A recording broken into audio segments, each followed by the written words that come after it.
Bom, iniciamos mais uma gravação, mais um podcast para o canal, cujo tema que nós vamos nos concentrar hoje é a exaustão e a sobrecarga da família monogâmica, de onde se originaram esses processos, né, seus sintomas. Vamos tratar um pouco do livro da Beth Friedan, que é uma autora feminista, mas apesar desse aspecto, nos serve muito pelo que ela conseguiu concluir com o livro.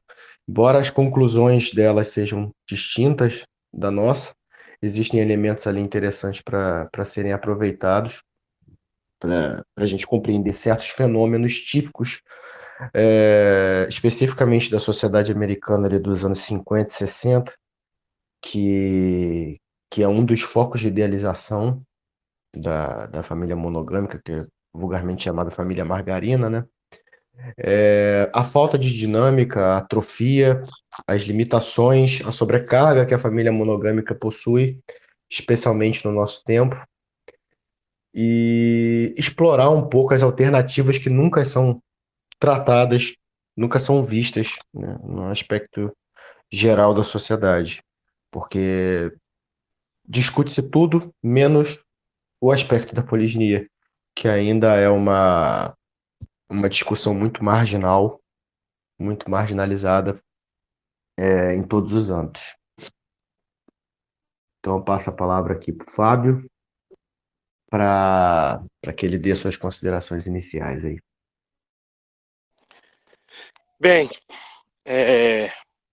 seguindo também o mesmo raciocínio, né, e lendo a monogamia como um problema, né, a monogamia compulsória como um problema, como produtora de desregulações sociais, é muito interessante que a gente abra a nossa percepção, abra, né, nas nossas ideias, nos nossos conceitos, a possibilidade poligínica para combater esses desajustes. A gente enxergar a monogamia como uma tentativa de regulação excessiva que acaba produzindo desregulações e vícios de percepção que se refletem, né, que vão ser manifestos na esfera tanto interna, né, na família, dentro de casa, como externas, né, na forma com que a gente lida com o trabalho feminino, mesmo quando não dentro da própria casa. Enxergar outra mulher, né? Você conseguir perceber outra mulher como um recurso e não como um ente de competição, não como uma figura de competição, é muito importante. A monogamia produz o conceito, a ideia de que as mulheres estão sempre competindo por recursos, né? Enquanto a poliginia pode abrir a nossa visão, né, para o conceito de que a mulher pode ser, na verdade, o recurso para a família. Adultos na casa, né? Mais de um adulto na casa, na verdade, você está concentrando um recurso. O homem que consegue, né, administrar uma família com mais de uma esposa tem um recurso humano, uma riqueza humana, e não uma rival da primeira esposa, né? Na verdade, aquela família foi enriquecida, né, com mais um adulto.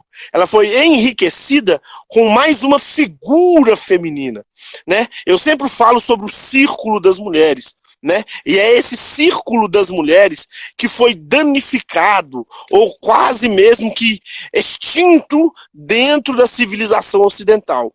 o círculo das mulheres, uma percepção simbólica, uma percepção social, um espaço social onde a vivência da feminilidade pode ser plena, onde a mulher pode viver a sua feminilidade de maneira produtiva, tanto dentro da família como em alguma atividade vocacional externa.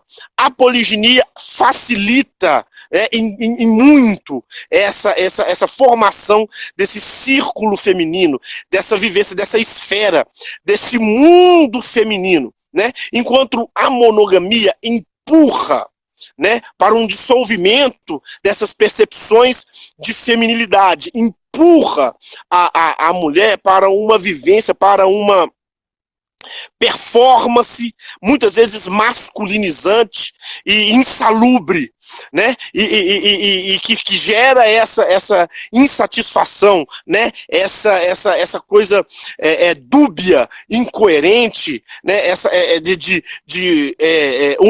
No momento em que eu estou trabalhando fora, né? Eu me desgasto e quero retornar novamente para o seio familiar. Quando eu estou no seio familiar, eu me desgasto novamente pela solidão, pela vou usar um termo, pobreza ambiental que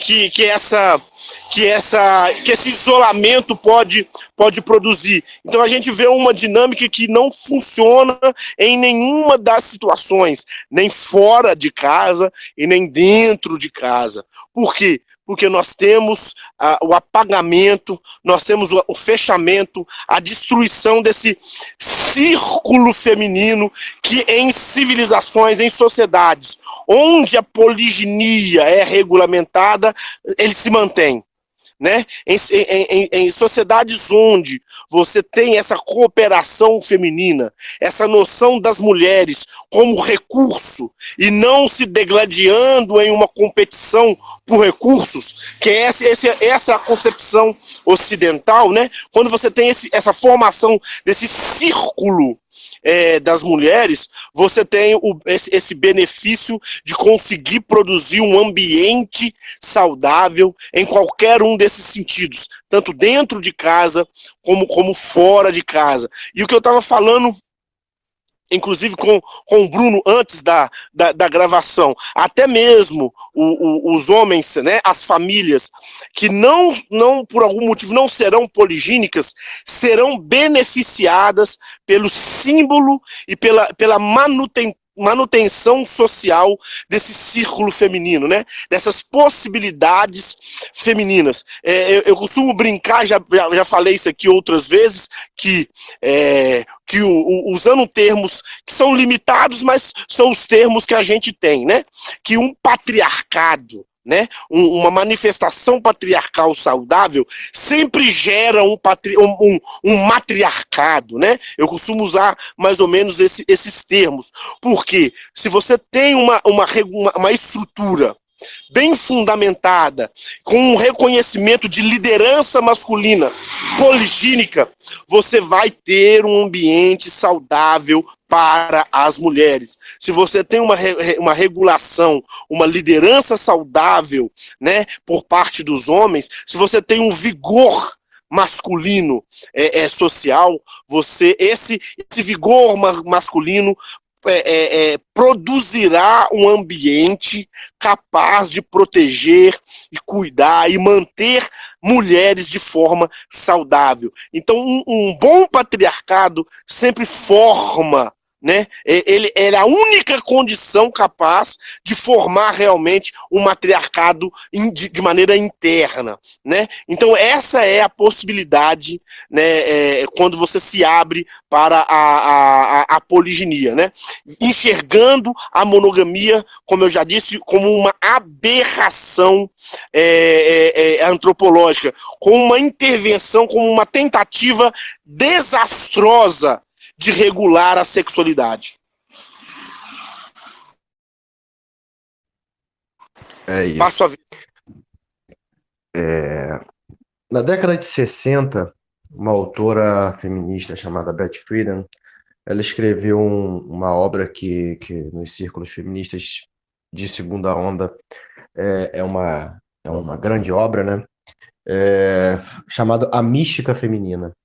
E nesse trabalho, ela, dentre outros temas, ela relata algo que foi classificado como problema sem nome, né?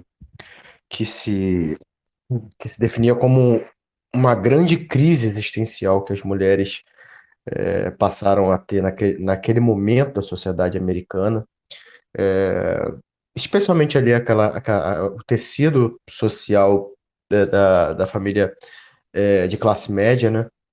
Branca. Inclusive, um dos pontos de crítica do livro é que ela foca muito num grupo social, né, de mulheres, ela não abrange a situação de todas, mas trata o principal foco é a crise existencial que essas mulheres começaram a ter. Um período pós-guerra, é, onde as mulheres já tinham passado pelo fenômeno de terem ido para o mercado de trabalho, substituir a mão de obra dos homens que estavam em guerra, e depois houve um recrutamento de volta para o lar, né? Então essas mulheres, elas começou a um programa de um retorno para o lar, para as suas supostas funções tradicionais.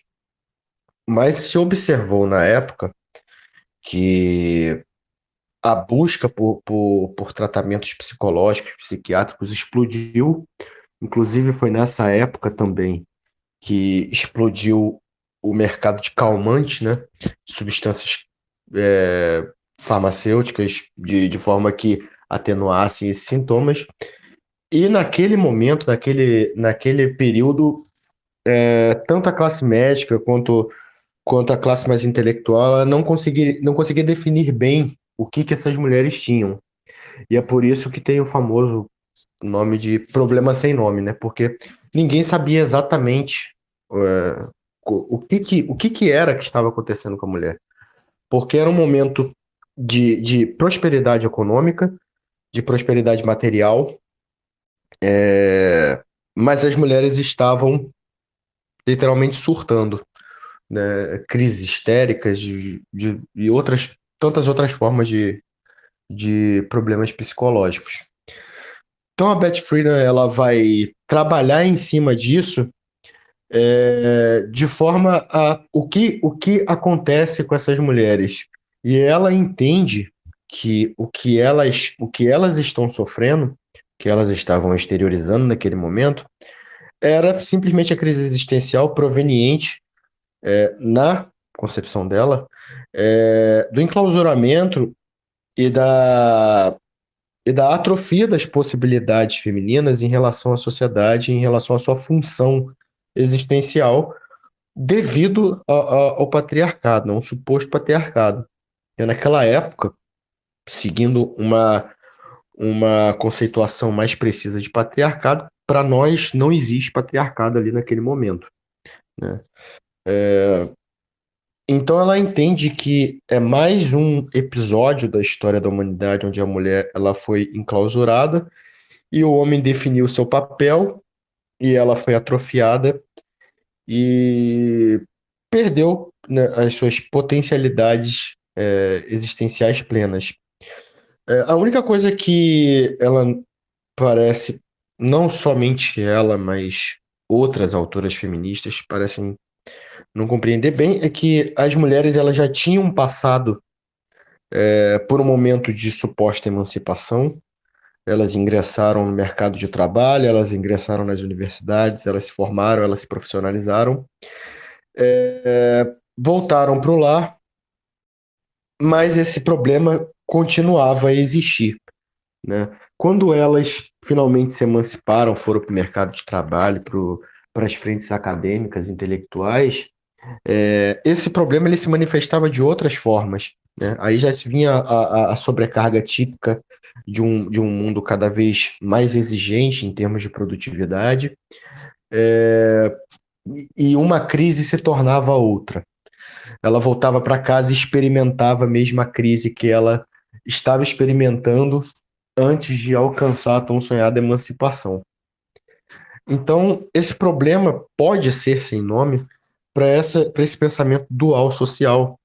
Nós temos, de um lado, um movimento revolucionário, vamos dizer assim, que quer revolucionar o papel da mulher, emancipá-la, como se isso nunca tivesse existido na história da humanidade. Quando a gente vai estudar os colapsos societais, a gente vai encontrar a emancipação feminina em todos eles, é um índice indigesto para a maioria dos defensores dessas teses mais progressistas, mais modernas, mas a gente encontra isso, que emancipação feminina não é uma coisa essencialmente moderna, ela existiu de diversas formas, de diversos aspectos em vários momentos da história da civilização humana, e como esses dois aspectos, né, emancipação e o enclausuramento do ponto de vista mais idealizado do conservadorismo, eles se retroalimentam, né?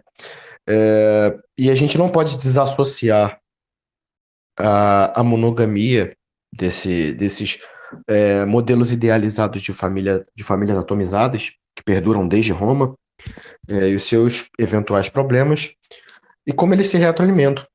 Porque se a gente observar hoje, nós estamos novamente dando largos passos para mais um processo, uma repetição desse processo de retorno ao lar, que é vulgarmente conhecido aí nos meios virtuais como Threadwife, né? Elas experimentaram todo o rigor e todos os problemas da re-emancipação feminina, adentraram de novo o meio acadêmico, o meio profissional, estão desgastadas, né? Viram que o sonho não era bem cor-de-rosa e está tendo mais uma vez fenômeno de retorno para o lar das ditas Threadwives. Diferente do período da Beth Friedan, que o Estado mesmo ele financiou e ele propagandeou o retorno das mulheres, tal como propagandeou para elas virem para o mercado, eles propagandearam para retornar para o lar, elas perderam a sua utilidade para o Estado. E dessa vez as mulheres elas basicamente estão entrando nessa nova onda de Threadwife sozinhas, né? Elas estão começando a ver sentir os problemas na pele sozinhas. E é mais uma repetição, não há nada novo debaixo do sol. Repete-se o fenômeno e acredita-se que está sendo algo novo. Mas quando elas retornarem, e o processo mostra, né, as evidências históricas mostram que quando elas retornarem e começarem a experimentar novamente a atrofia, a falta de possibilidades, a falta de dinâmica, que não podem ser mães plenamente, ao mesmo tempo que serão profissionais bem-sucedidas plenamente, que elas precisam de uma dinâmica, que elas precisam de um espaço para fazer tudo isso, elas precisam dinamizar esse movimento familiar. Quando elas perceberem isso, provavelmente nós teremos mais uma onda de emancipação, e assim esse sistema vai se retroalimentando. Na época da Beth Friedan, eles definiram que a questão da mulher é encontrar o seu significado existencial, né? Encontrar um sentido para a sua vida. Só que ela já tinha experimentado todas as esferas e mesmo assim não encontrou. Tanto é que Beth Friedan ela é até crítica de Freud, do ponto de vista de Freud. A pergunta clássica que Freud tinha sobre as mulheres é o que afinal elas querem, né? Freud, inclusive que disse que os problemas da mulher daquela época se resolveriam se elas pudessem falar de sexualidade, o que evidentemente era uma falácia. Beth Friedan critica isso. Só que no meio desses problemas, né, nós encontramos dois polos com consequências extremamente severas, e no meio desse problema nunca se questiona o modelo familiar que poderia fornecer uma dinâmica.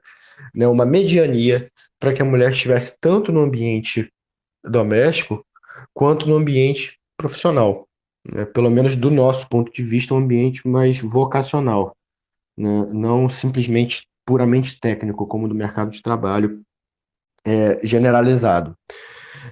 Nunca se questiona esses modelos. Uma coisa que a Betty Friedan trata também é que muitas dessas mulheres elas queriam ser mães e queriam ser profissionais também, e não podiam ser plenamente nenhum dos dois, porque ou você se atomizava de um lado ou de outro, né? Então, onde entra a concepção poligínica nisso?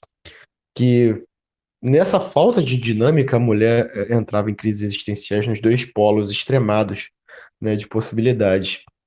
E o que a proposta poligínica poderia trazer para isso seria uma dinamização, né, de funções.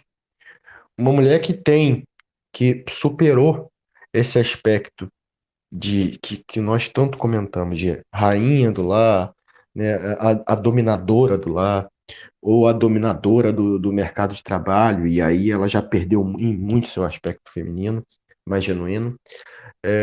Se ela conseguisse ter mais dinâmica familiar, se ela tivesse duas, três parceiras para dinamizar esse tempo, administrar o seu tempo melhor, poder estar tanto em casa quanto no mercado, ter com quem deixar os filhos, as funções domésticas serem mais dinamizadas também, mais divididas, ninguém se sobrecarregava, e o homem pudesse exercer essa possibilidade, melhorando a si mesmo, tendo mais possibilidades em administrar um ambiente familiar e tendo mais valor na questão de responsabilidade, isso não é discutido em nenhuma esfera, né?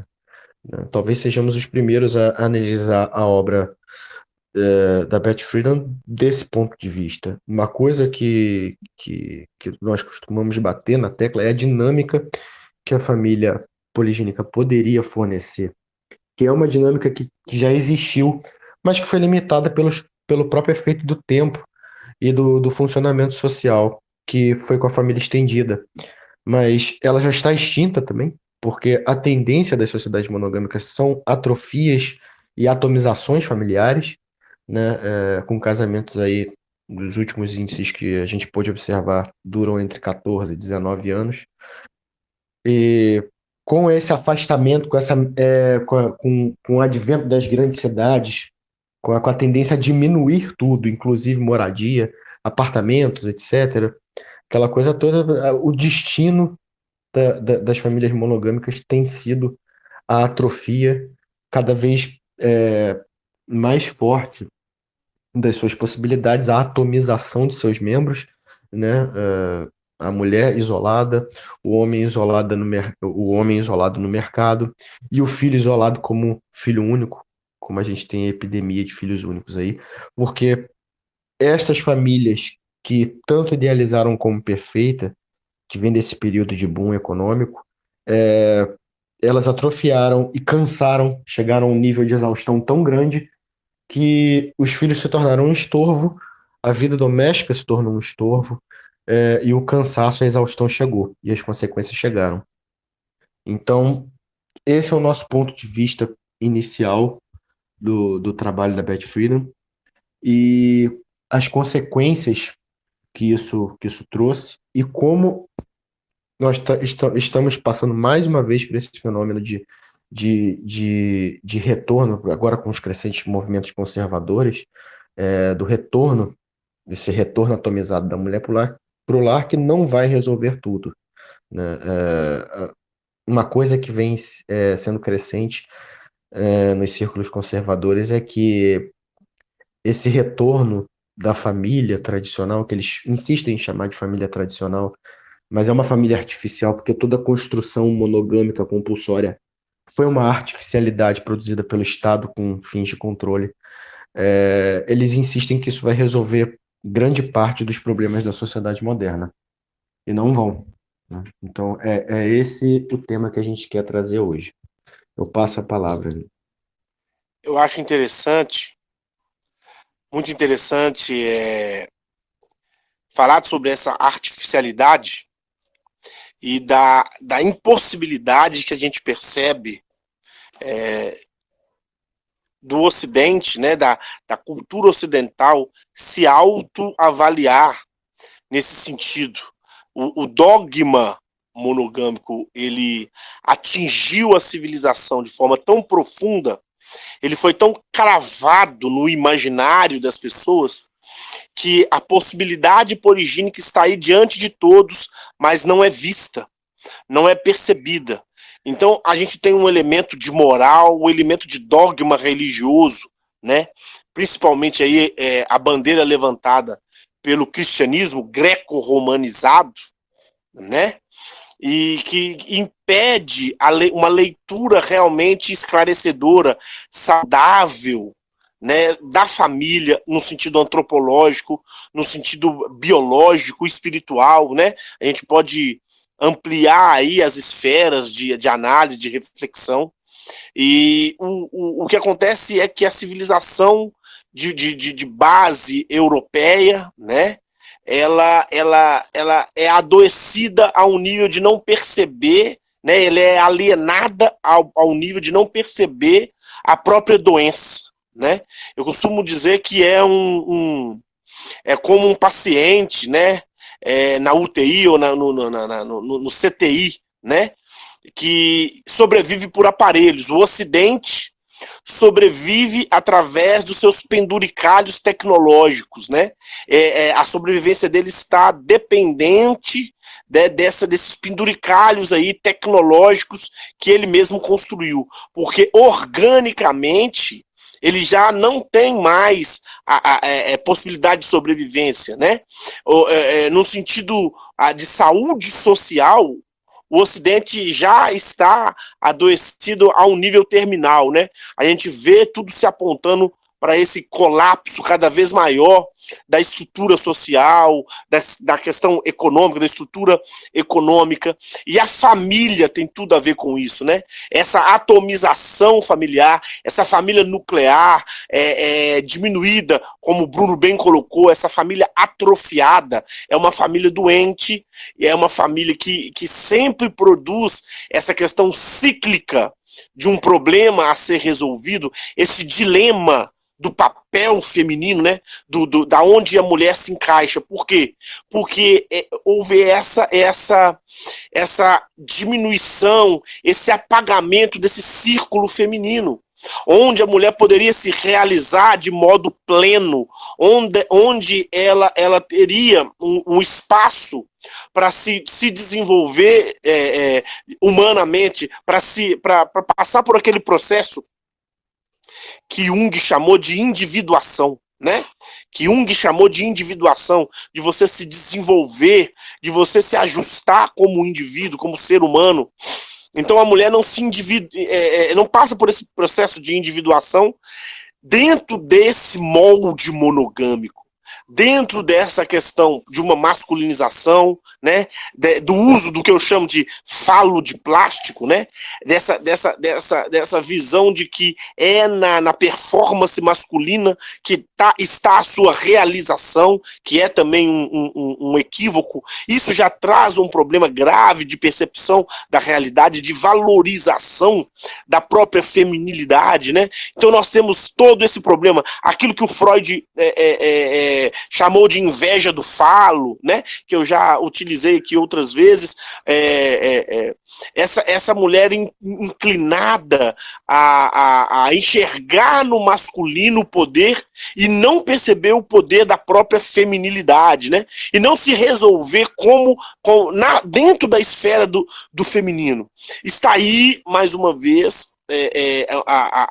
provas, né, claras de que esse mecanismo monogâmico do um por um, esse mecanismo monogâmico vicia socialmente as coisas, sem contar na marginalidade de inúmeras outras mulheres que acabam se transformando amantes, né? Os problemas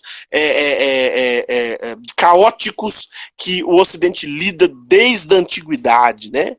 Esse círculo caótico de mulheres que ficam à margem aí do casamento, né? À margem aí no sentido de construção familiar. E esse impasse né, da carreira. Eu me lembro da mulher de Provérbios 31, né, trazendo aqui uma citação bíblica, né, e a mulher de Provérbios 31, a Bíblia traz uma figura absolutamente disposta, tanto dentro de casa como no ambiente externo, né? Uma mulher que produzia renda, que produzia riqueza e que era profundamente ativa na administração das suas tarefas domésticas, né? Então, o Provérbios 31 aponta para uma mulher vigorosa, para uma mulher plena, né? E dentro de uma civilização, dentro de uma sociedade poligínica, né?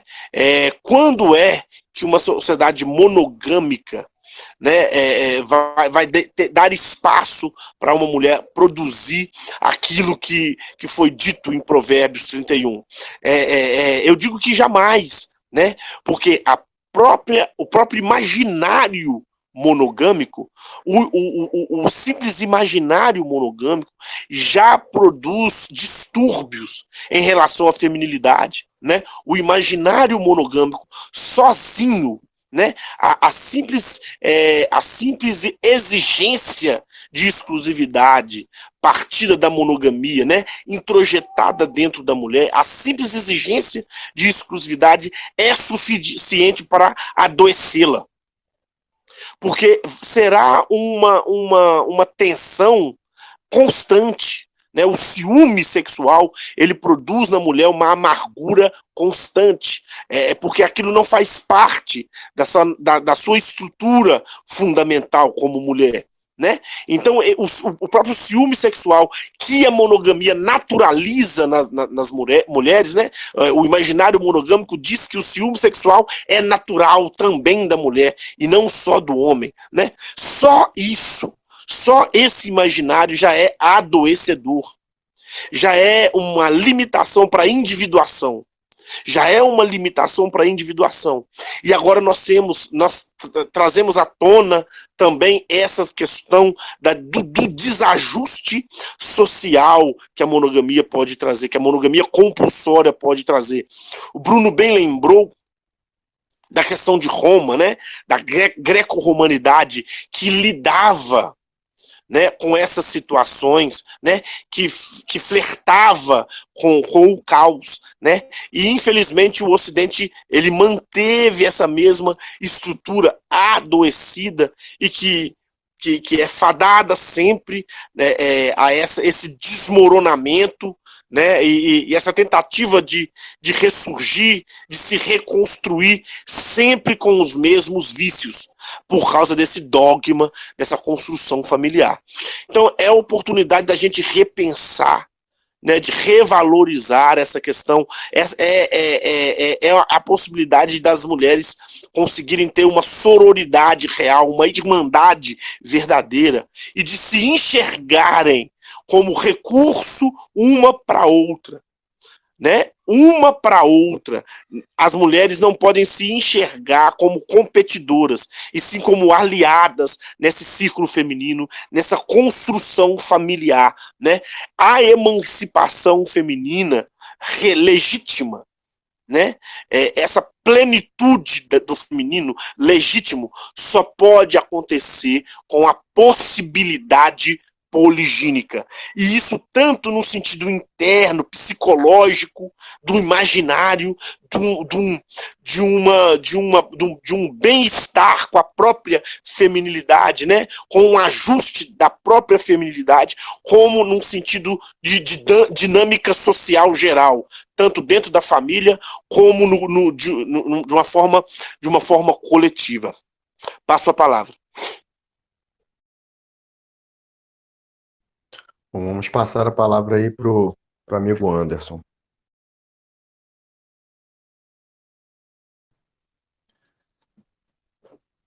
Bom, as minhas considerações, elas são anteriores à própria visão da mística feminina, né? porque até a primeira Revolução Industrial, a gente tem o trabalho familiar, né? Ou seja, o trabalho era o trabalho da família, né? Então, a profissão doméstica era uma profissão que era partilhada por todos os membros da família. Então, a profissão do marido, né, do pai, era a profissão que era partilhada também pela esposa, né? Ela poderia fazer outras atividades também, mas o trabalho principal era justamente o trabalho que o pai ele administrava. Os filhos aprendiam um ofício com os pais, né? Ou seja, todo o trabalho era um trabalho que ficava no círculo familiar, né? Quando que ocorreu essa quebra? Ocorreu com a primeira revolução industrial, né? Teve o surgimento das indústrias, né? Todo aquele processo. E as casas, que elas ficavam majoritariamente na zona rural, né? Eles tiveram que se deslocar das suas casas e então eles foram trabalhar justamente nas fábricas, né. Então as mulheres elas passaram a ter a responsabilidade tanto da educação dos filhos, que ficava a cargo não só delas, né, não era uma responsabilidade das mulheres, né, principalmente, mas era dos pais. Os pais eram quem eram responsáveis tanto pela educação dos filhos, quanto por toda a disciplina, doméstica. Com essa revolução industrial, o lar ele passa a ser um ambiente feminino, né, sendo que o lar ele era um ambiente, masculino, né. A gente por mais que a gente tenha se afastado um pouco dessa perspectiva patriarcal, até por conta da greco-romanidade que foi expandida inclusive pelo cristianismo por conta desse namoro que a gente teve com Roma, né, mas ainda assim se conservava meio que um fantasma, uma espécie de sombra do que seria o patriarcado, real, né. Os pais ele ainda tinham uma certa autoridade sobre seus filhos e os maridos ainda tinham uma certa autoridade sobre as suas esposas, né, porque o lar era o lar que era liderado e ele era senhoreado pelos pais. Com essa, revolução industrial, o lar ele passa a ser o ambiente feminino, ou seja, a dona, né, o termo dona passa a ser atribuído à mulher como se ela fosse proprietária do lar, e o homem ele passa a ser uma espécie de visitante, né, uma vez que, a distância das casas para as fábricas, né, que eram as casas ficavam na zona rural e as fábricas ficavam nas cidades, eram a distâncias longas, né, então os homens, eles eram obrigados a trabalhar até 20 horas por dia, então era praticamente impossível eles irem até os seus lares para descansar, e eles passavam a maior parte dos dias da semana, nas cidades. Alguns como não tinham um local para dormir, eles dormiam na rua, dormiam em bares, né, alguns se tornaram alcoólatras e afins, né, então eles praticamente eles não pisavam mais em casa, então os lares eles passaram a ser lares femininos, né. As crianças elas passaram a ser educadas majoritariamente pelas mães, e essa figura da masculinidade dos pais ela foi abandonada dos lares, então o lar ele passa a ser um campo de domínio, feminino, né. Então é a partir daí, da revolução industrial, da primeira, né, que a gente tem essa figura de que a mulher ela tinha que ficar em casa, né, e o homem ele tinha que ir para o mercado de trabalho. Com o passar dos anos, a gente viu a necessidade das mulheres saírem dos lares, né, a gente teve a segunda, a terceira revolução, mas o que, fez com que as mulheres se sentissem obrigadas a sair dos lares, né, para voltar para o mercado de trabalho, foi justamente a necessidade por conta de guerras, né, mortes inclusive dentro das fábricas, né, porque, em um determinado momento as fábricas elas passaram a ter a necessidade tanto do acesso feminino por conta de questão mais de delicadeza e das crianças em algum momento, né, pela facilidade do manuseio de algumas peças pequenas, né, ou de algumas aberturas nas máquinas que um homem, por ter uma mão grande, ele não teria como acessar um determinado canto na máquina, então era necessário que essas crianças elas fossem inseridas, né, e aí teve toda aquela tragédia, né, e, e afins. Mas com a Primeira Grande Guerra, que é chamado de Guerra Mundial, né, a gente teve a necessidade das mulheres se dirigirem para as fábricas. Então, o ambiente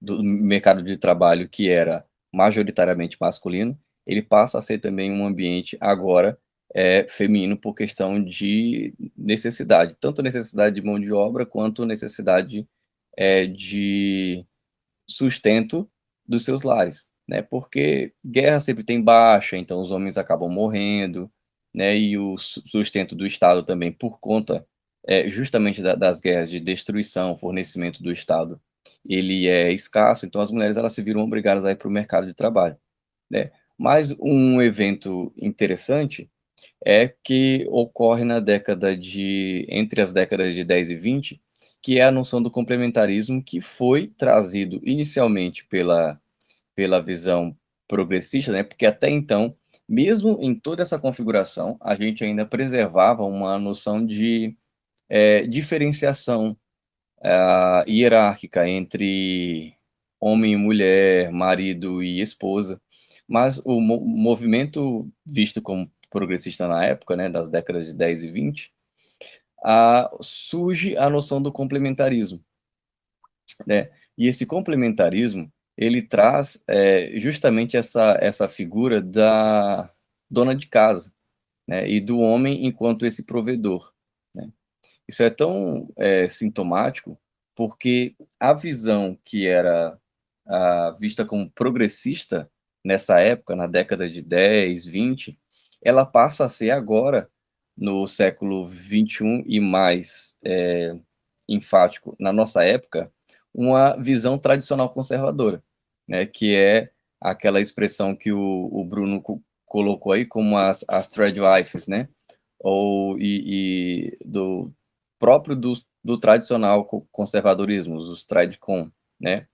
Que aí essa visão do complementarismo é que desenvolve essa perspectiva que a gente tem dos PPPs, né? Que o homem ele tem que ser o provedor, o protetor, o pastor ou o detentor da prole, né?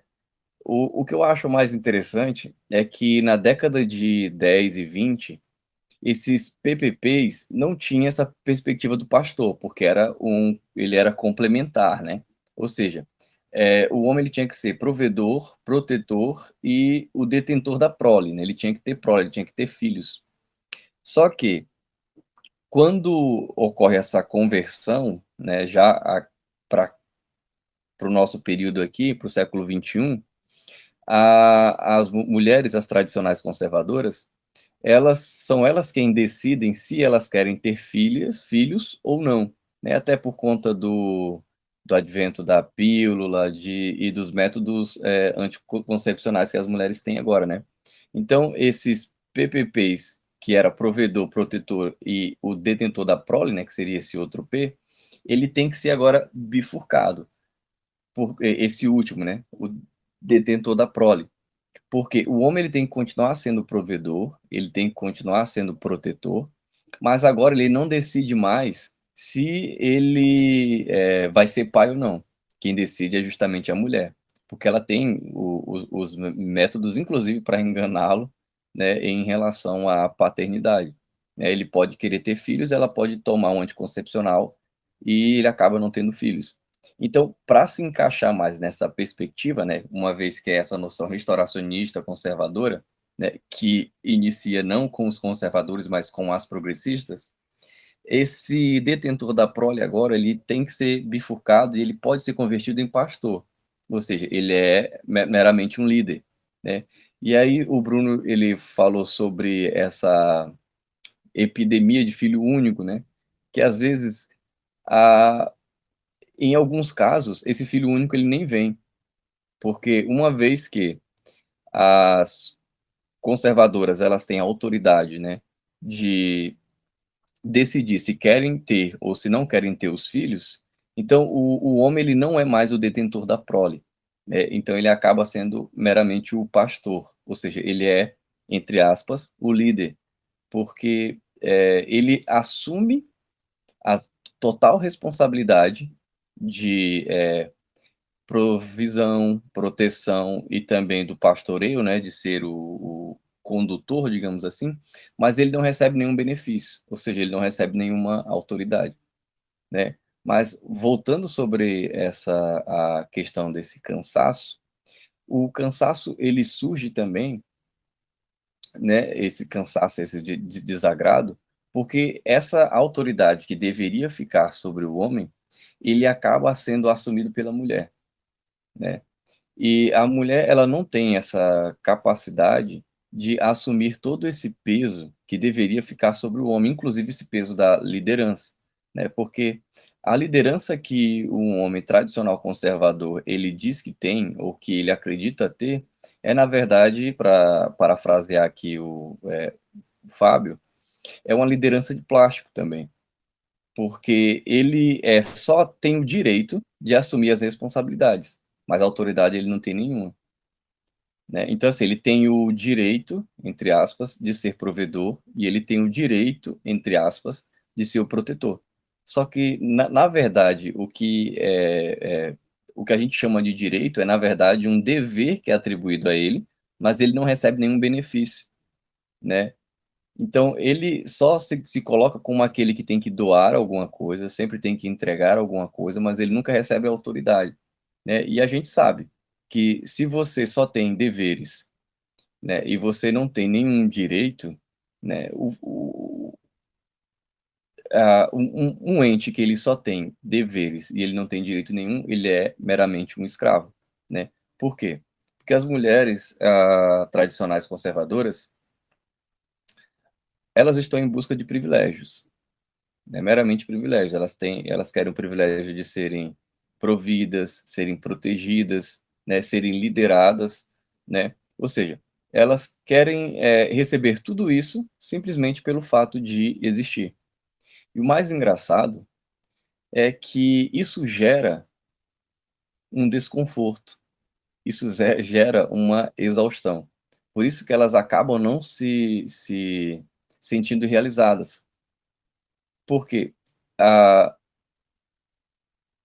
o humano, ele tem uma inclinação para realizar coisas, para produzir coisas, ou para se sentir necessário no mundo, né. Uma vez que você é provida, que você é protegida e que você é pastoreada, mas que você não tem nenhuma responsabilidade, né, meio que para que você dê alguma coisa em troca, você começa a se perguntar: "Sim, mas e aí?", né, o que eu, para que eu sirvo? Né. É verdade que é bom, é uma boa sensação você ser provida, isso na questão da perspectiva feminina, né, ser provida, ser protegida, ser liderada, né, questões difíceis, ter alguém para te apoiar, mas se não tem algo que você pode oferecer, algo que você possa, digamos que se sentir útil, você fica em um limbo. É como se você se sentisse afogada, e aí vem a questão da exaustão.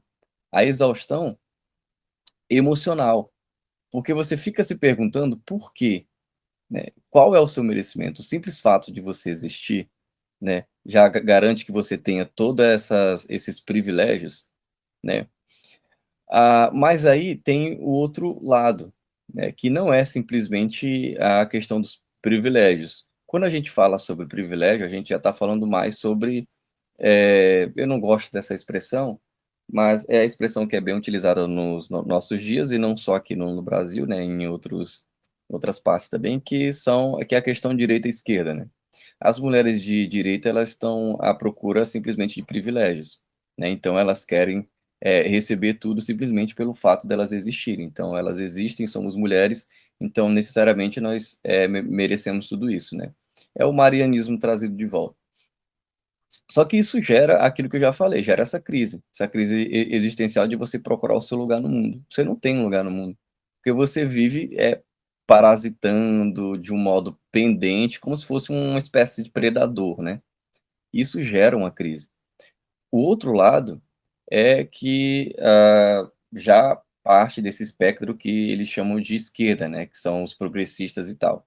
Então, essas mulheres, elas já vão procurar não apenas os privilégios, mas também a dominação.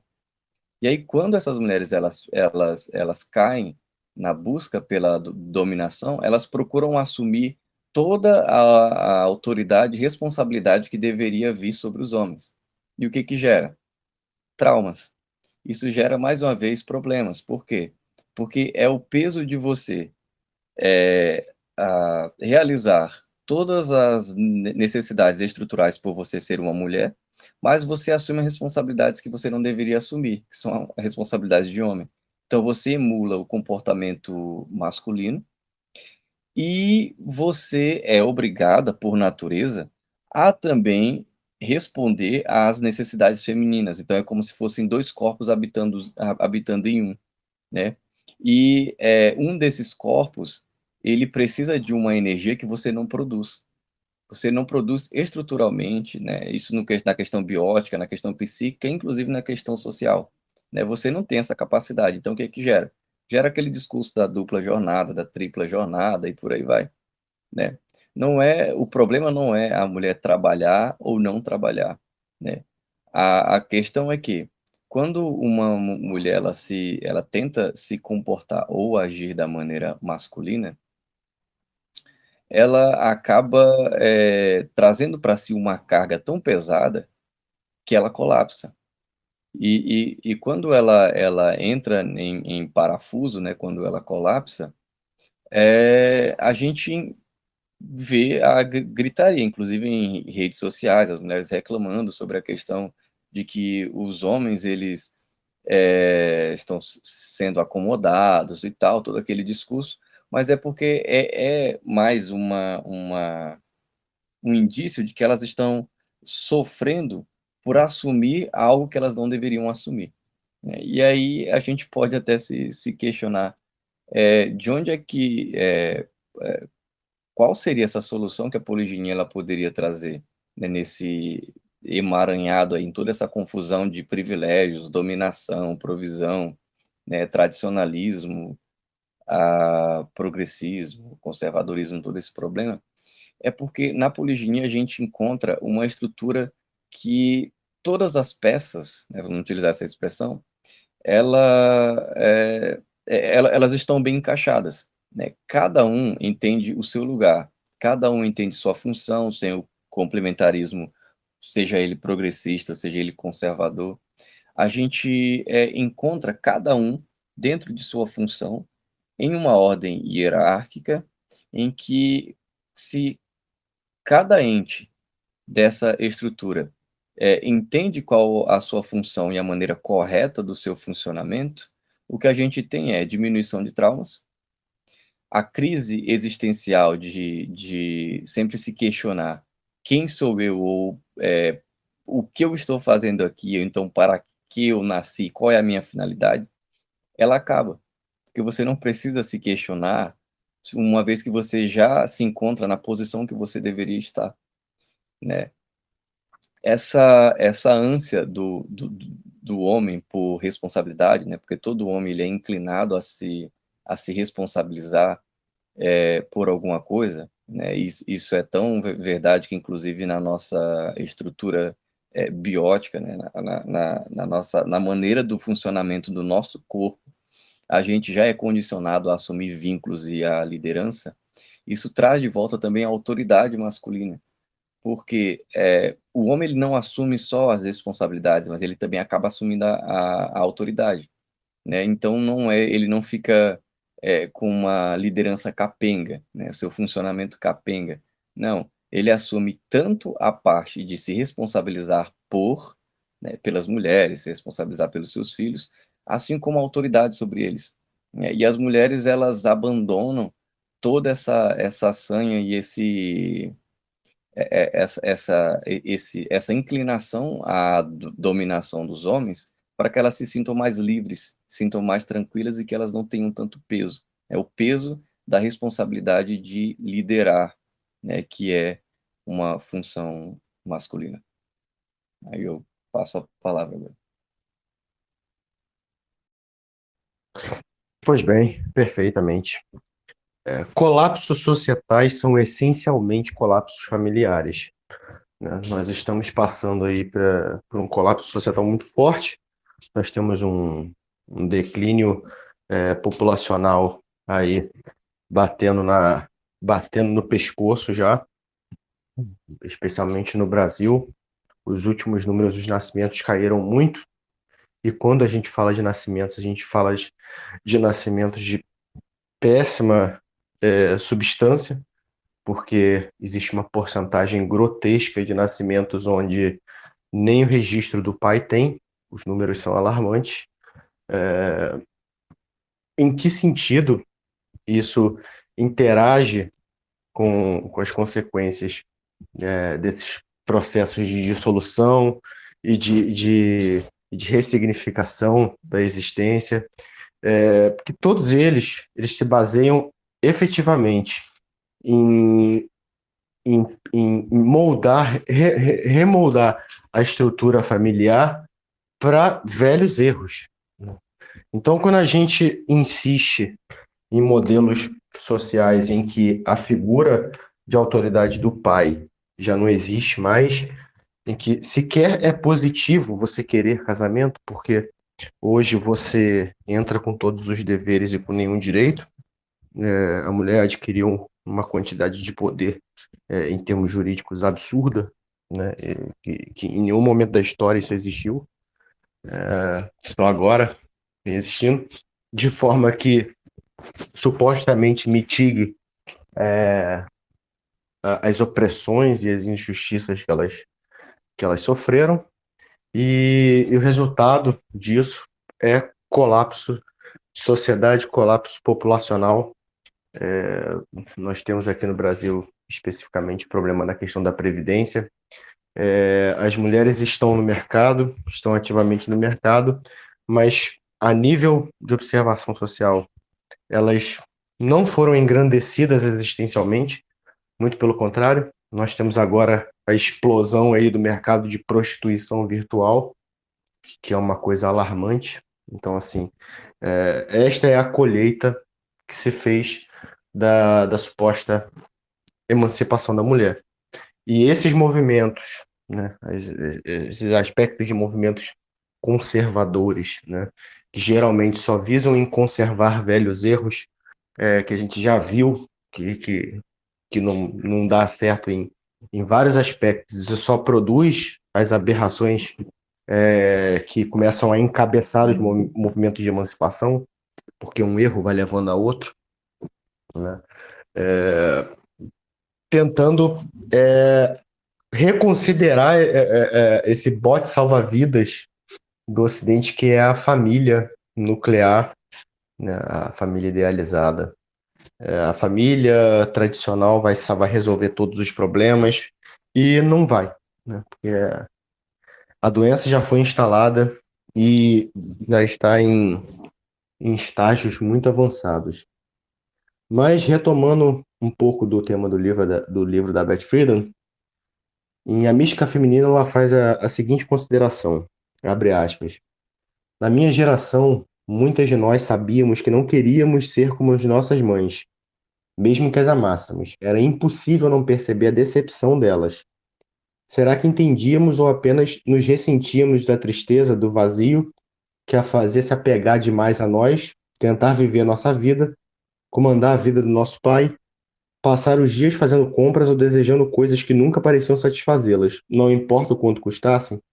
Estranhamente, muitas mães que amavam as filhas, e a minha era uma delas, também não queriam que as filhas crescessem e se tornassem como elas.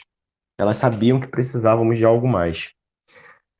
Fecha aspas. Essa é uma passagem do livro da Beth Friedan, e uma coisa que eu observo muito, pelo menos da minha geração, né? Eu sou da década de 90, mas isso já estava evidente ali na década de 80. Inclusive falam que, um mito muito grande, né? Que falam que antigamente as coisas eram melhores. Nos anos 80 a gente tem a geração mais estragada da cabeça que a gente pode mapear. São os nossos pais, nossos avós, embora a gente tenha algum saudosismo. Isso é mais um dos mitos saudosistas do conservadorismo, né? mas já é um período social muito estragado, né? Inclusive, a nossa geração colheu e herdou muito desses traumas. A gente já vê nesse período, né, a exaustão da mulher, da sociedade, da sociedade ocidental monogâmica, a exaustão da mulher. Eu percebi esse fenômeno. É muito evidente que as mães não queriam para as filhas o ambiente doméstico, né? E também não queriam que elas tivessem tantos filhos, né? Não se encha de filhos igual foi minha vida, procura estudar, essas coisas todas. São consequências daquele cansaço, daquela exaustão extrema da herança que ela, mental que ela recebeu em relação à idealização falida daquele tipo de arrumação familiar.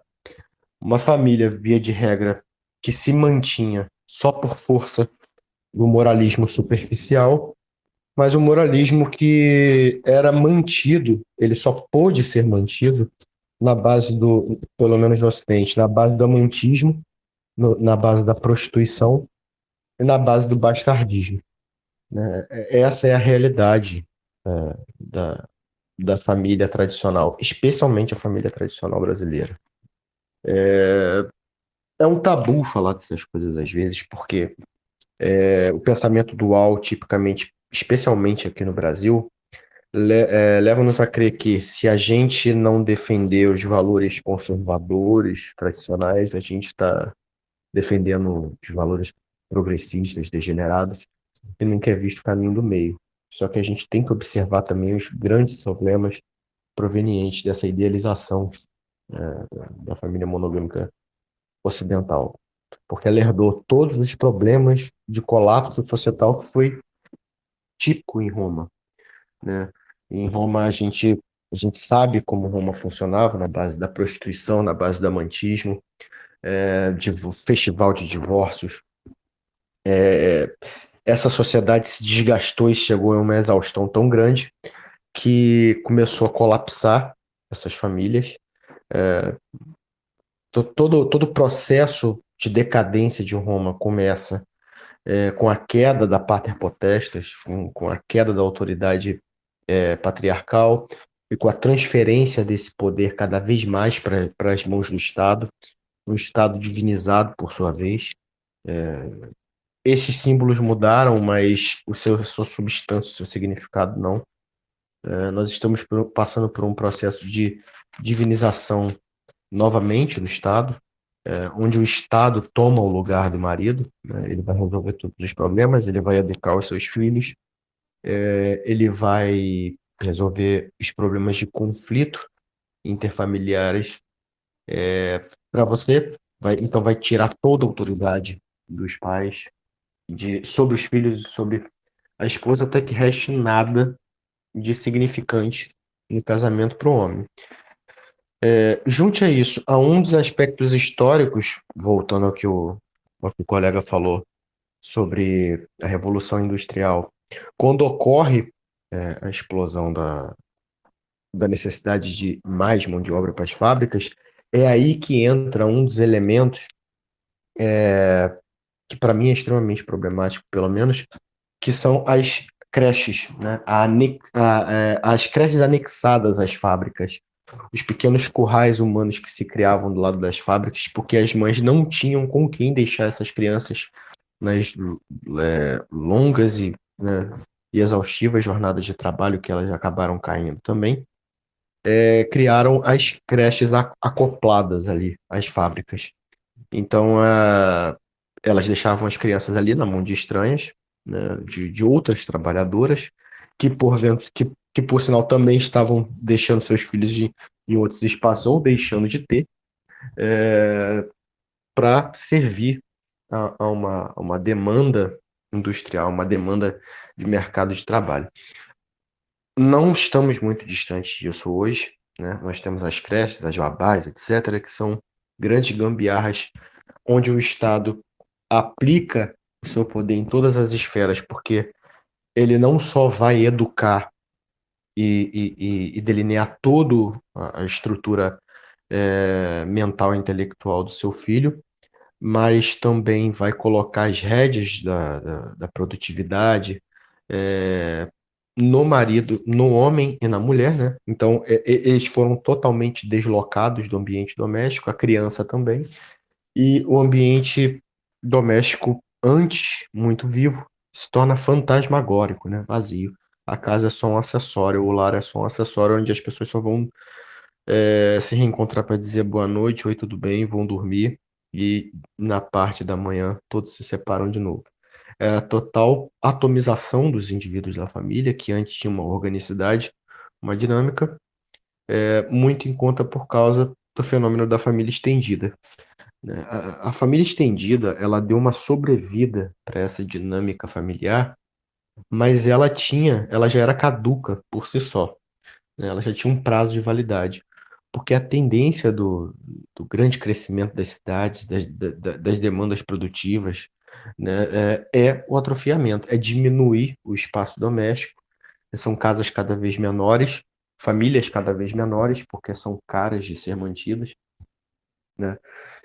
Então, ela não seria a solução, até porque dentro das relações da família estendida, existiam múltiplas figuras ali, mães, tias, sogras, irmãs, etc., que não são essencialmente, né, não são substancialmente parte orgânica de uma família, né, onde o pai vai exercer a sua autoridade, a sua regulação, e as mulheres estariam mais ou menos numa categoria de irmãs, né? Onde todo aquele processo de individualizante da mulher, né?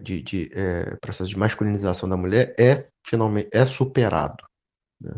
Então, assim, dentro do aspecto da família estendida, uma sendo mãe, outra sendo avó, outra sendo tia, outra sendo cunhada, esse processo de individualização, ele não é superado.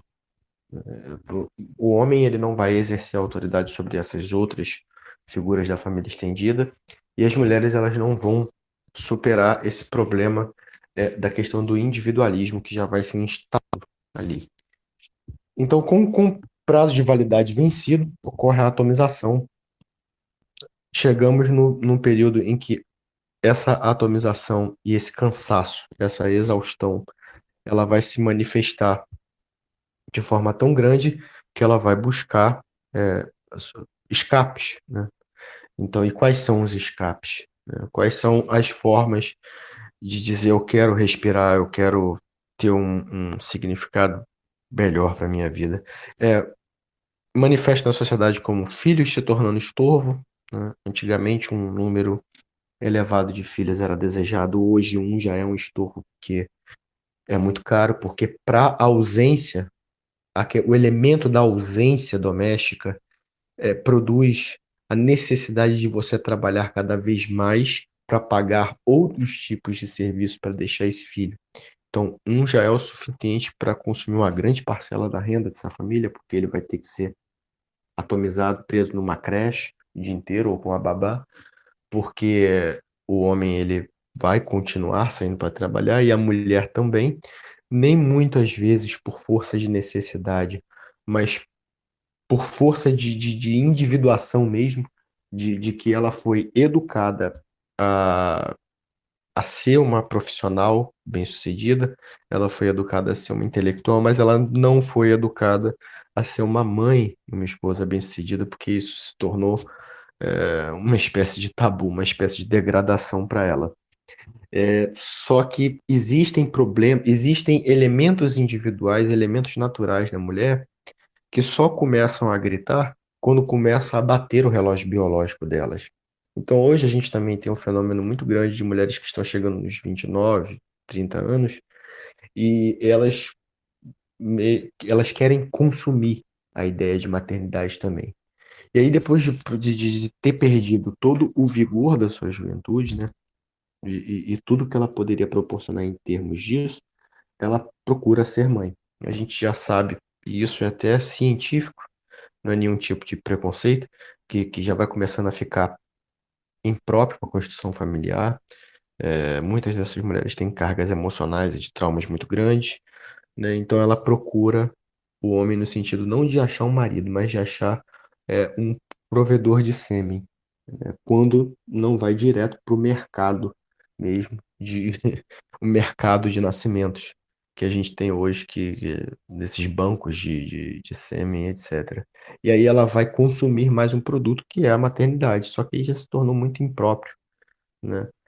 E embora seja tabu para a sociedade compreender isso, para as mulheres e também para as mulheres conservadoras, porque elas acreditam que não, mas elas sofrem desse mal.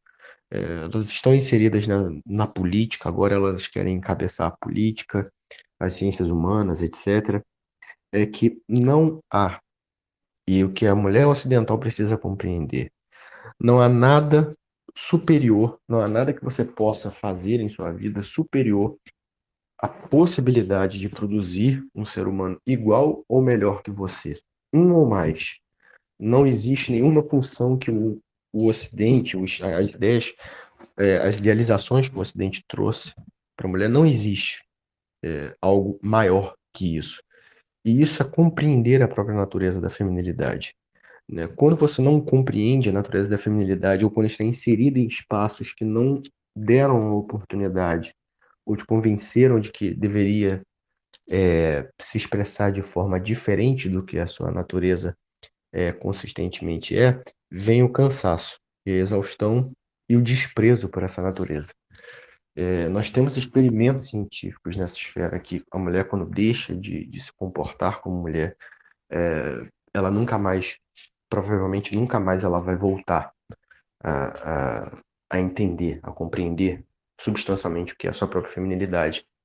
E isso, em escalas generalizadas, provoca um colapso de sociedade, né? Nós temos experimentos científicos sobre isso com ratos, por exemplo.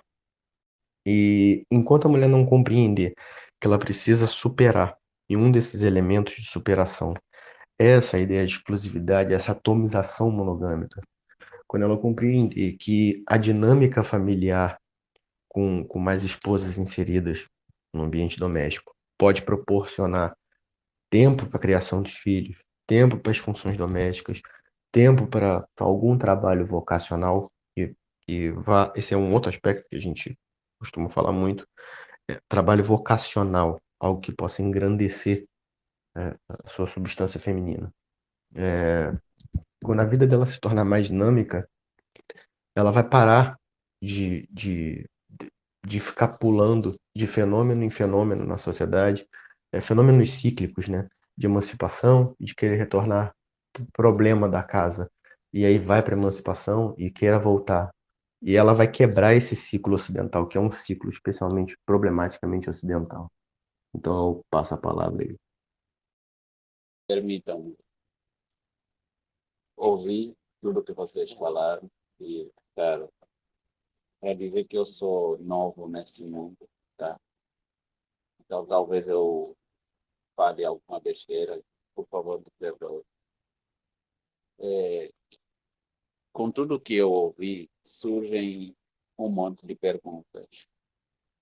E essas perguntas todas começam com por quê? Tipo, por que então, como um homem, sendo um escravo, né, vou usar essa palavra, por que eu me esforçaria em entrar num relacionamento em que, como vocês mesmos ou alguns de vocês mencionaram, que somos mais escravos do que líderes, do que aqueles que são, também vou usar a palavra patriarca.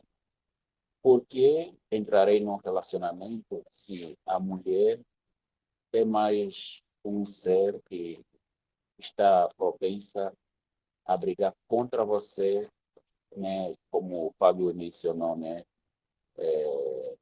O falo. Por que é que eu vou me relacionar se aquilo que a maioria de nós homens gostamos, que é a prole, provavelmente não acontecerá? E como o meu amigo que acabou de falar, não, o anterior, disse que muitas vezes até você é enganado, né?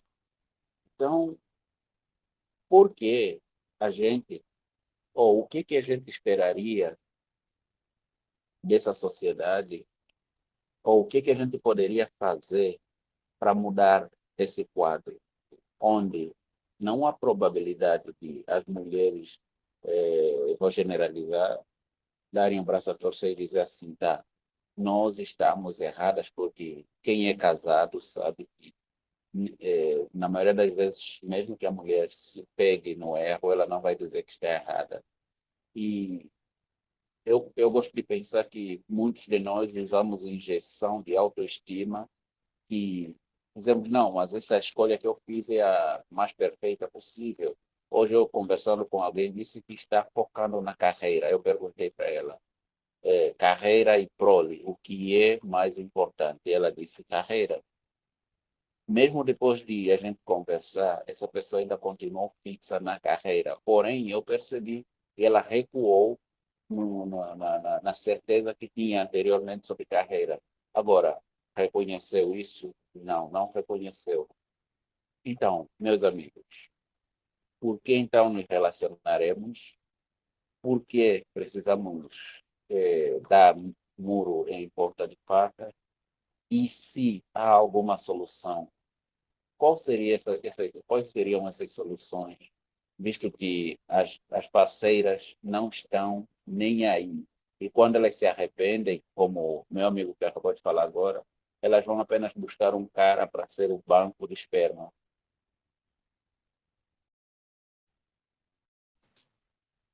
Olha, eu posso dar minhas considerações para tentar responder a isso. A É gente claro pode, Sim, que, sim. a gente pode pensar de um modo quantitativo, né? Existem e sempre existirão mais mulheres do que homens no mundo. Até por questões de guerras, os homens se suicidam mais, os homens se expõem mais a riscos, né? E sem falar que tem aquela regra de Pareto que serve para explicar, inclusive, a questão da reprodução, né? Aquela regra 80-20, 80% das mulheres estão de olho em 20% dos homens, né? Então a gente pode pensar que no caso seriam aqueles que elas consideram destacado, e o destaque masculino sempre é social, né? Nunca é questão de beleza, no sentido sensitivo, visual, digamos assim. A beleza masculina para a mulher, ela é social, né? Em uma sociedade de guerra e conflito, ela nunca vai querer um coreano de dorama, né? Ela vai querer um cara rústico, um cara que passe para ela segurança, proteção e afins, né? Então a beleza masculina ela é social, né?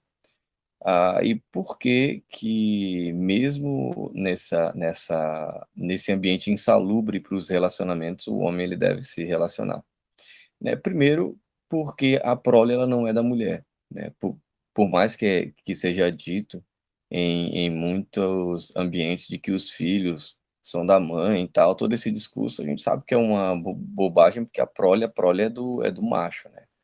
A prole ela é do masculino, que é o homem que insere, e a mulher pode ser uma imagem esdrúxula, mas é o que a gente tem.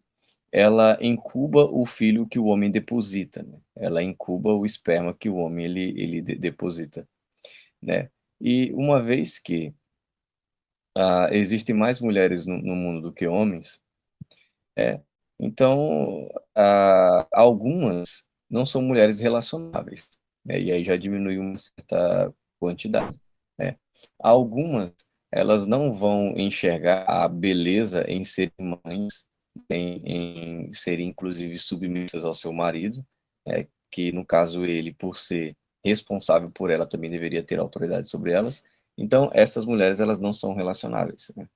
Porém, mesmo que a gente, né, de um modo trágico, a gente não se relacione, a gente tem que ter em mente que a possibilidade da poliginia, ela é uma escolha masculina, né? E olha, hoje a gente vive em um ambiente complicado, mais aqui para o Ocidente, né? Para o Oriente também já estão começando a ir para o mesmo rumo. Na verdade, não começando, mas em algumas regiões por conta dessa ocidentalização, né? Também já o ambiente está se tornando insalubre. Mas o que a gente pode ver é que elas vão bater no muro, né?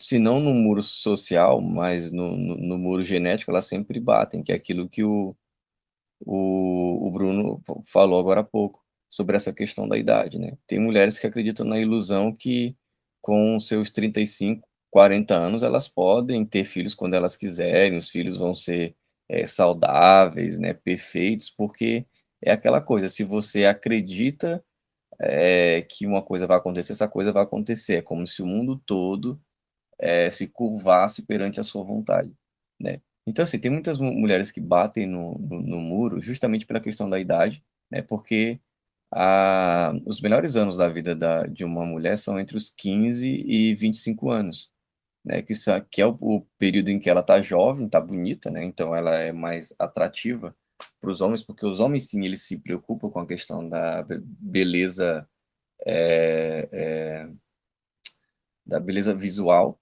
né? Mulheres, elas não se preocupam muito com isso. Então, entre os 15 e 25 anos, que a mulher ela é jovem, ela é bonita, ela é fértil, então ela pode produzir filhos para esse homem. Só que aí tem um problema. O problema que também o Bruno abordou junto com o Fábio é a questão da educação que essas mulheres elas recebem, porque elas são ensinadas que enquanto elas têm essa sua juventude, né, essa força juvenil, elas devem procurar estudar e construir carreira, né? Então elas abandonam a questão de terem filhos como se não pudessem ter as duas coisas ao mesmo tempo. É evidente que é um pouco mais complicado, mas se for para fazer uma escolha, seria melhor fazer uma escolha pelo pela maternidade, né? Ou, se não, que elas tentassem de alguma forma administrar tanto a maternidade com os estudos e o trabalho, como a gente sabe que tem muitas mulheres que fazem isso. Mas é aquela coisa, elas fazem uma opção, e aí quando chega aos seus 25, 30 anos, que elas já se sentem, entre aspas, realizadas com seu sucesso profissional, vem o muro, né? O muro social, né? E o muro emocional também. Por quê? Porque elas chegam ao topo, mas quando você chega ao topo, você quer desfrutar aquele topo com alguém, né? Só que aí você já entrou em um período que é bem complicado de você, inclusive, ser mãe, né? Então aí começa aquela reclamação que os homens não querem relacionamentos e tal. Por quê? Porque as mulheres elas não conseguem enxergar aquilo que também o Bruno colocou muito bem sobre essa questão da janela reprodutiva, né? Que os melhores anos de uma mulher são entre esses 15 e 25 anos, que elas estão jovens, férteis, fortes, né? Para gerar filhos. E os melhores anos do homem já são a partir dos 30 anos, que é quando eles já fizeram tanta besteira na vida, né? Já erraram bastante, mas aí com seus 30, 35 anos, eles já adquiriram uma certa consciência, né? Já acumularam dinheiro, já têm um certo status, uma certa estabilidade. E aí esse homem de 30, 35 anos, evidente que ele não vai querer se relacionar com uma mulher de 30, 35 anos, que ela já provavelmente já teve uma vida aí, sei lá, promíscua, ou mesmo se não tenha tido, se ela tenha se focado só no estudo e no trabalho, ela já adquiriu uma série de traumas, porque o mercado de trabalho não é um mercado muito fácil, né? E ela sempre tem que ficar competindo, inclusive com homens. E uma mulher, para competir com um homem, ela tem que dar um dobrado, né? Então ela vai adquirir uma série de traumas, e quando essa mulher está com seus 30, 35 anos, ela vai querer se relacionar com um homem na mesma faixa de idade, esse homem ele não vai querer, né? Porque geralmente esse homem que ele está já com um certo patrimônio, com seus 30, 35 anos, foram aqueles homens que, com seus 15, 25 anos, que eles estavam mesmo com a intenção de se relacionar, casar, ter filhos, essas mulheres elas não queriam. Elas queriam procurar justamente esses que se destacam, e esses que se destacam na idade delas, né? eles não queriam construir uma família com elas. Então, elas namoraram com eles, tiveram um relacionamento. Só que aí, aos 30, 35, quando elas se encontram sozinhas, né, e provavelmente com uma série de traumas, elas querem encontrar aquilo que o Bruno falou sobre uma espécie de macho pagador, né, de um gado provedor. E aí é complicado para essas mulheres, né? Então, assim, existem algumas mulheres que elas não são relacionáveis. Então, para que um homem ele se relacione, ele tem que aprender a dizer não. O problema é que a gente dificilmente a gente quer magoar uma mulher negando a nossa presença, inclusive os nossos dias, né, em questão de relacionamento, né, porque a gente se compadece, né? E essa compaixão, esse compadecimento, ele não é errado, mas a gente tem que também aprender a separar o joio do trigo, né, para utilizar uma analogia. A gente tem que começar a dizer não para mulheres que a gente julga que não são úteis. E por conta disso, úteis para que não são material para a gente se relacionar, né? E a gente tem que aprender a ser só também, inclusive. A gente tem que aprender a gostar da nossa companhia, porque somente quando a gente aprende que a gente consegue ficar só, a gente consegue também fazer boas escolhas de mulheres, né? Não é fácil, né, atualmente, porque uma vez que você assume esse papel de você ser um homem, de você ser o patriarca, de você ser o líder, você vai encontrar uma série de mulheres que não vão assumir essa liderança. E aí você tem duas opções. Se elas não assumem a sua liderança, você pode rejeitá-las, ou você pode se submeter a elas, tornando-se assim escravos. E aí a gente sabe, um homem que tem essa inclinação à liderança, à condução, né, a ser essa potência, né, ele nunca vai se sentir feliz quando ele se submete a uma mulher, né? Então, por mais que a sociedade, por mais que as mulheres elas tenham sido ensinadas a não serem mães, a não se submeterem aos seus maridos, é, a gente pode procurar, a gente pode procurar, né? A gente encontra, em algum momento da nossa vida encontra. E o mais interessante é que para um homem o relógio ele é positivo, para uma mulher ele é negativo. Porque a mulher ela tem justamente essa janela que eu falei, né? Entre seus 15 e 25 anos, juventude, felicidade e tal. Depois disso, ela vai adquirir traumas e vai ficando mais velha, né? A mulher envelhece bem mais rápido do que o homem, né? Até por conta da produção de testosterona e tal. E o homem, quanto mais ele vai ficando velho, né? A partir de seus 30, 35, 40, 45, 50 anos, dependendo também do seu cuidado, ele só melhora, né? Então, o relógio, ele joga a favor do homem e ele joga contra a mulher, né? Por mais que seja difícil, ainda dá para a gente encontrar assim. Mas é aquela coisa, né? Se você vai colocar muita coisa na mesa, para utilizar uma expressão do Fábio, o outro Fábio, que ele não entrou no nosso, na nossa conversa aqui, se você vai colocar muita coisa na mesa, você tem que escolher bem quem que vai partilhar dessa mesa, né, com você. Mas de ser fácil, não é fácil. Mas se você é um homem que assume essa responsabilidade de fato, né, ser esse líder, ser esse patriarca, né, vamos utilizar a expressão de ser um patriarca mesmo, de você assumir essa masculinidade, é você que tem que fazer a escolha. Você não pode deixar ser escolhido por uma mulher, porque você que vai investir mais. Eu acho que é isso, seria a minha resposta. Nesse caso não uma mulher, né? Duas ou três ou quatro, dependendo da necessidade, né? Eu gosto de pensar que é a necessidade do patriarca. Isso. Assim, a gente pode pensar em quantidade, mas essa quantidade também tem que ser levada em consideração as possibilidades, né? Porque Verdade. escolher 2, 3 ou 4 simplesmente porque você quer escolher pode gerar um problema, né? Então você pode escolher até mais de 4, né? Dependendo da sua potencialidade, vamos utilizar essa expressão. Mas que sejam boas mulheres também, porque aí não adianta você escolher 3 Aí, boas e uma ruim e aí causar aí é que está. problemas. Talvez até você consiga achar a boa mulher e que essa seja, vai, a 01. Porém, a 01, que é a boa mulher, que você viu que tem os valores que você quer, que dá os filhos que você precisa, ela não vai querer abrir mão, né? Aquilo que o Fábio diz, a síndrome de Era. E aí? Bom, eu acredito que você tem que ser bem aberto, né? Logo que você não vai chegar logo é, batendo com Falar para dois ela, eu pés quero no ter 4. peito dela, dizendo isso. Mas você tem que ser aberto, dizer assim, olha, eu sou polígino, eu acredito na configuração familiar assim, assim, assado e tal, né? Porque é aquela coisa.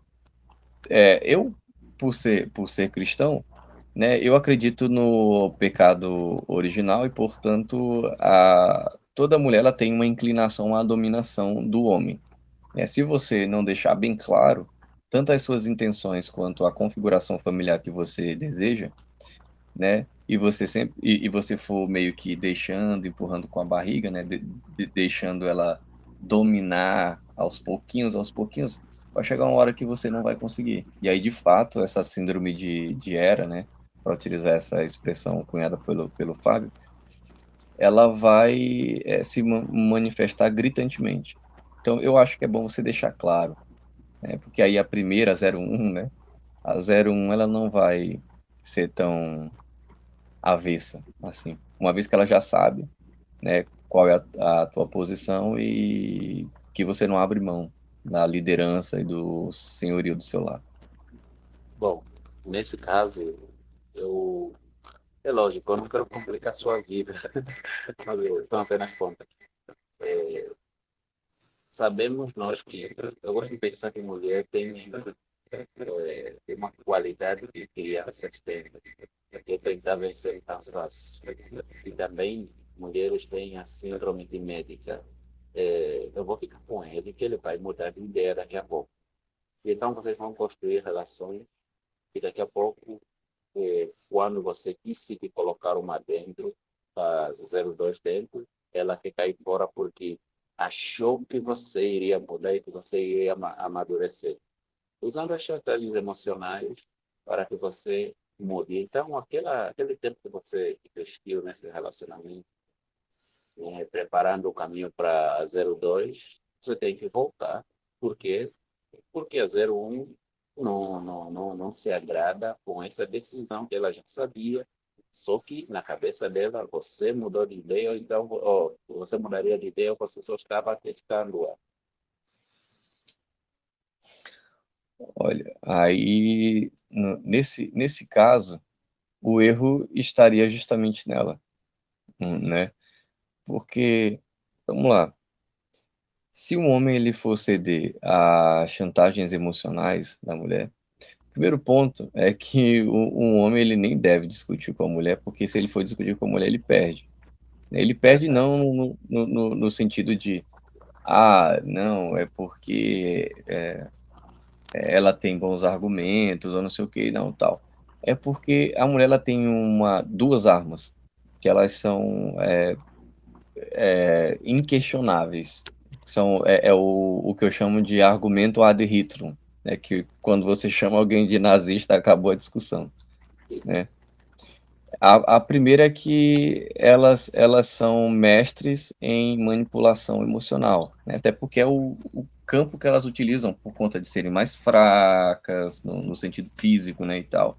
Então, elas são experts emocionais, né, de utilizar os sentimentos em uma determinada conversa ou ambiente.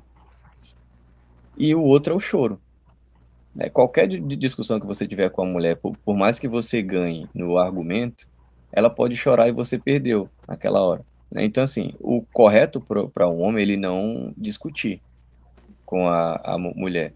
E é aquela coisa, se você já deixou claro e ela capitulou no meio da conversa, ou da trajetória, de quem é o erro? O erro é seu ou o erro é dela? Entende? Se estivéssemos falar, se estivéssemos falando apenas de homens, o erro seria do homem.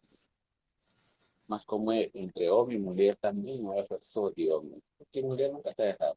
É só o ponto. Não, na verdade, elas acreditam que não estão erradas, entendeu?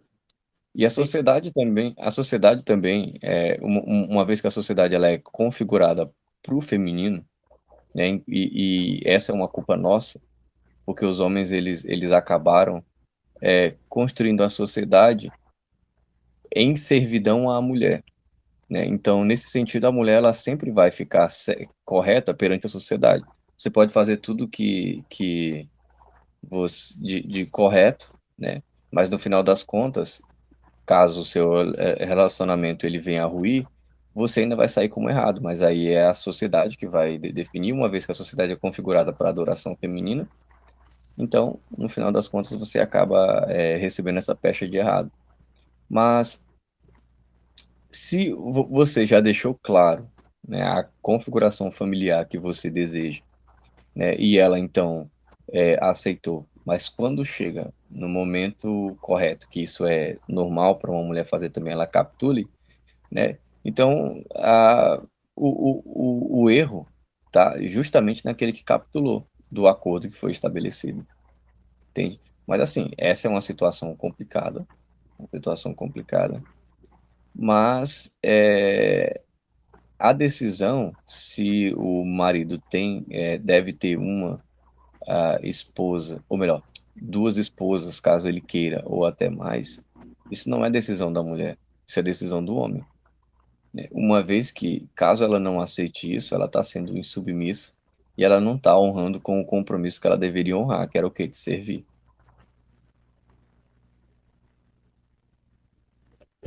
É. Bom, chegamos aí a um pouco mais de uma hora de conversa. Nós acho que já passamos o suficiente da mensagem para esse episódio.